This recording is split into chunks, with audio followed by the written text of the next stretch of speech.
This is our new project, our very dirty project. This is a veneered piece. The veneer looks to be in pretty good condition. It is made by H. Coleman and Sons out of Bethlehem, Pennsylvania.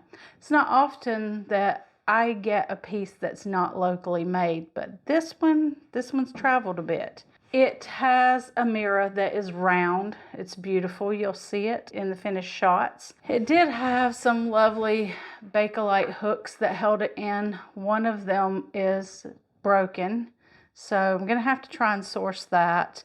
It's on wheels that are hidden. These drawers are almost 40 inches in width, and they are amazing. They're made out of solid oak with oak plywood bottoms. Very clean piece. And the only veneer issue is that this piece is just ever so slightly coming off. So that's just a nice little glue up. I think we can restore this piece, make it look beautiful again, and give it a new life. So we got this piece all cleaned up. It didn't come up as pretty as I had hoped, so started sanding just a little bit, and I think that the wood under here is going to be absolutely beautiful. So we're going to sand off this finish and go from there. Anytime that you are using a sander on a veneered piece, especially the mid-century pieces and the Art Deco pieces, those veneers are very, very thin, and you want to be very careful not to burn through that veneer. It can happen so easy and so quickly.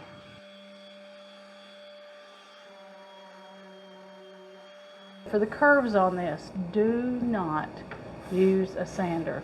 You will burn through that veneer so fast you won't even realize it. So I just hand sand that so that I can control it a bit better. You do not want to burn that veneer. Now it's time to work on these grooves. I want to go ahead and get them cleaned up. So we're going to use my hide scraper. A lot of you know that I absolutely love these. And if you do not have a set and you do furniture, it really is a game changer. And they are not expensive. So if you don't have a set, put a link in the description. But it is the best thing that I have found to get into small grooves like this. On these pieces, they've done it's a faux bois finish, and it's quite interesting because most of the time when these companies did a faux bois finish, they would not have put a veneer on the top that nice and then done faux bois on other areas, but they have on this piece, and I find it fascinating that they've done that. It's going to change our look a bit, but that's okay. I had already planned on doing a bit of an update on this piece to make it look more fashionable. So we're going to sand that off.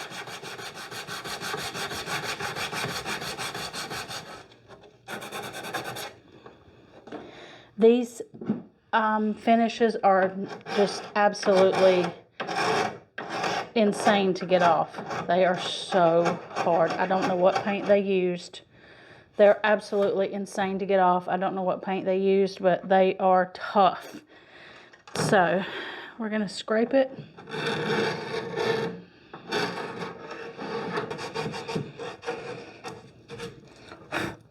I took the back out of this piece, so I'm not standing inside of it on the back. I take the backs out a lot of times when I'm cleaning. It just helps me to be able to get in there and clean very well. So I just haven't put the back in, which makes this process a bit easier. So we had a few veneer issues here.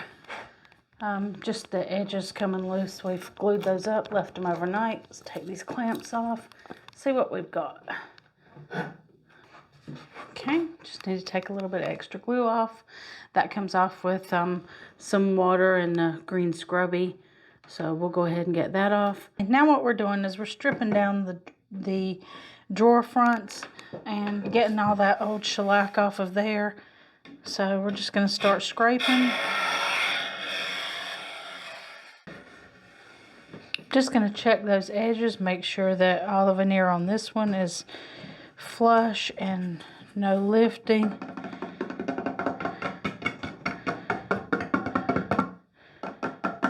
Sounds good. Okay, so this one is done. Let's take a look at what the color will look like.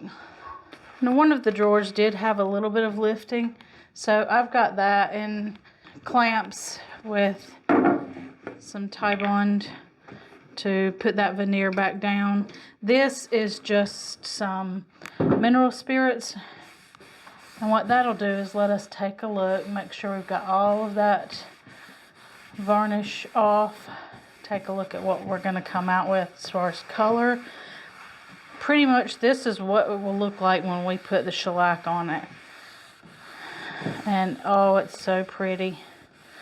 So pretty.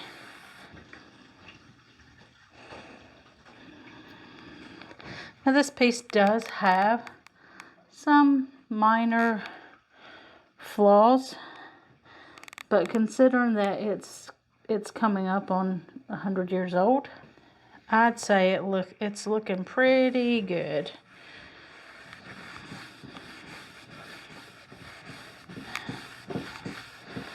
All right, I'm going to wipe the rest of the piece down just to get all the dust off of it, and then we'll move on to the next step. Okay, so we've got this all stripped down, got it sanded down, feels nice and smooth. All of the veneer repairs have been done on it, and now let's get shellac on it and let's take a look at what color we come up with. But I have a feeling you're going to love this.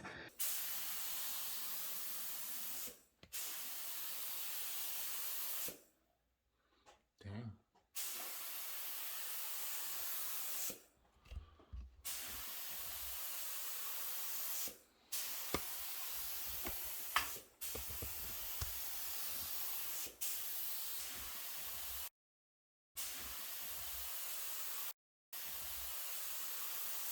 Looking good.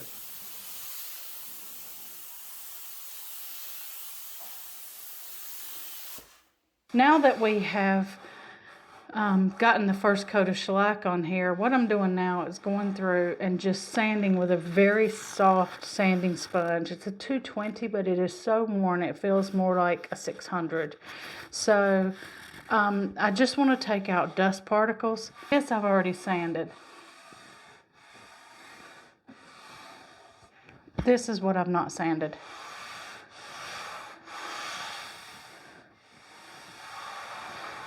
You can kind of almost hear how rough this is over here. And it's just because there's, it's raised the grain, and it would do that. It'll raise the grain a bit. So we want to just sand that off. And you can actually do that kind of in a 45, and it'll just cut off those grains that are standing. And then we're going to go back and do a couple more coats. Now, once you're done sanding that piece or buffing that piece down, you're going to want to take a tack rag and wipe over and get any dust off that was left during that process. Wipe every surface, and then that way you won't get any dust in it on the next round. And here it is all finished, and I am delighted with the way that this piece turned out.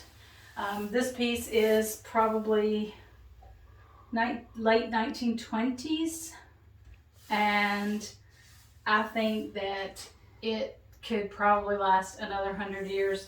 We've put the shellac on, sanded in between each coats. It has 4 coats of shellac sprayed onto it.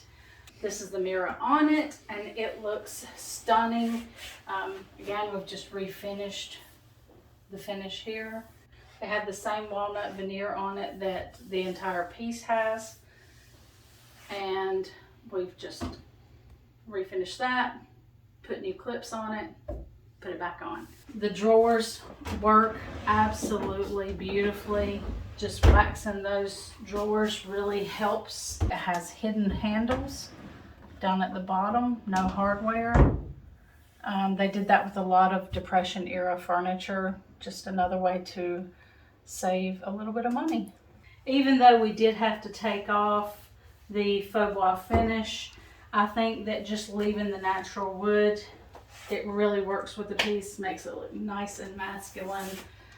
It's just nothing but class all the way through. I love this piece. I am so happy with it, and I hope you are. Remember to hit that thumbs up button.